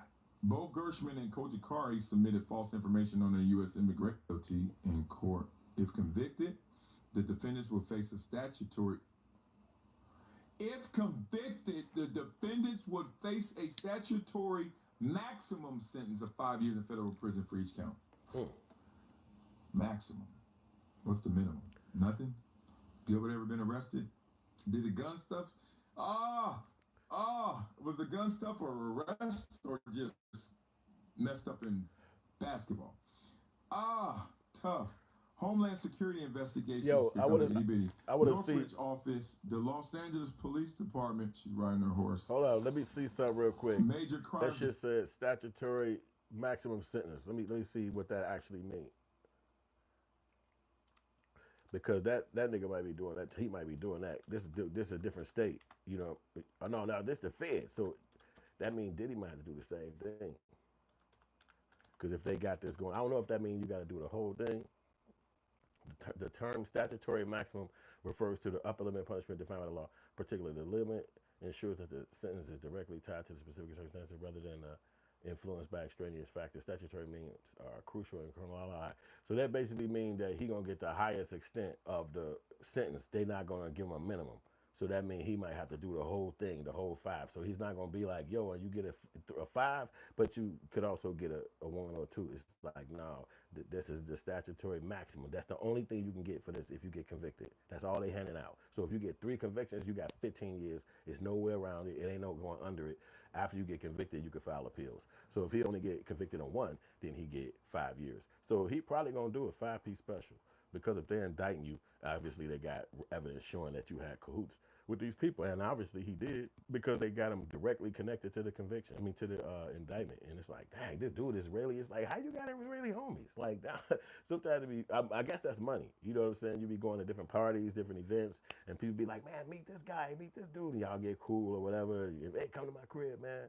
And then the business deals start happening and you get indicted. You got to watch your homies. Division track. Yes, I'm here, beautiful. Can you go to the bathroom? Yeah, please. Yes, you can. Okay. Daddy, why is the shower on? Because I'm filling up the ice. I ain't gonna have his kid on that. Come on. Hello? Imagine being able to. All right, so that's enough of Marcellus Wallace, man. That's old boy channel. He used to be in the NFL. So sometimes I rock with his channel. You know, he used to be actually on ESPN, all those Fox channels and all that stuff, but he left that and started doing YouTube. I like people that do that because those messages are not going to get out that you want to say. It's going to be getting out from the corporation. And then that means you're not really having a message. You know what I'm saying? So you have to sacrifice those locations, even the Gilbert Arenas, even the Kwame Browns. You sacrificing those connections and locations so that you can have a message. You know what I'm saying? So I'm saying that's just what it is. But it is what it is, too. So, you know what I'm saying? Gilbert is definitely facing a crazy scenario. He might beat it. You know, who's to say? You know what I'm saying? You got money. You got fine lawyers. People might even say, hey, man, look, it's other cases that happen. And when this happened, the person who bought the crib is not involved. It's the people who in the house. And here's the other cases that could prove that. You know, so it's not to say this because the indictment going across TV that he's going to automatically get convicted. But ultimately, it's going to determine if he says, I want a 12 jury or if I want a one judge as the decider, and also he'll have to decide if they come with an early, you know, if they offer you something like in advance or something, they might be like, hey, we'll just give you this, take that, you know. Hopefully that might happen for him too. But he's the celebrity in this moment because you got 2 people that's Israeli humans or whatever culture they are, and they trying to do what they can to get in America, and they already know they forms. So like you said, they was watching dude somebody was saying that they was watching dude trying to get over to America, and then he stopping at Gilbert crib, and it's like, why he over there? And then they finally get inside there. Whoa, this what y'all doing? Oh, bad, you know. And again, if they just grab dude and pull him to the side and be like, we're finna pop you, send you out your country, we're gonna tell your country this bogus stuff about you when you get there, they're gonna treat you bogus. He gonna like, whoa. What y'all wanna know? Who you rocking with? Who got you? Oh, okay, look, let me tell you. And then he gonna say it because when he get kicked, if he get convicted, obviously they gonna kick him out of the country anyway. He's not a citizen. So wherever they sending him to, back to where he from, he ain't trying to be there. You know what I'm saying? He probably ain't got no money. It's probably war torn. It's probably whatever the hell. He trying to be over here. So getting caught by the feds, you know he gone. So that's probably why they found out everything, because he like, look, man, let me just stay a couple of weeks, man. I'll tell you everything y'all need to know. So it's crazy like that, man. So that's the end of the podcast. I appreciate y'all coming this far, rocking with us. Y'all gave money today. Y'all show love. Y'all hit the like button. Y'all messaged me crazy. We read them all too. We tried to read all the messages. And I appreciate that. So after the podcast, you'll see the playlist pop up at the top where you can actually watch all of the Black Outrage shows. And at the bottom, you'll be able to hit the little fan page, become a member, where we got all the perks going on and everything rocking over here. We appreciate y'all coming to check us out. And we got a new show coming up. It might be one later on today, but it's definitely going to be one tomorrow. And I appreciate y'all again. Have a good day.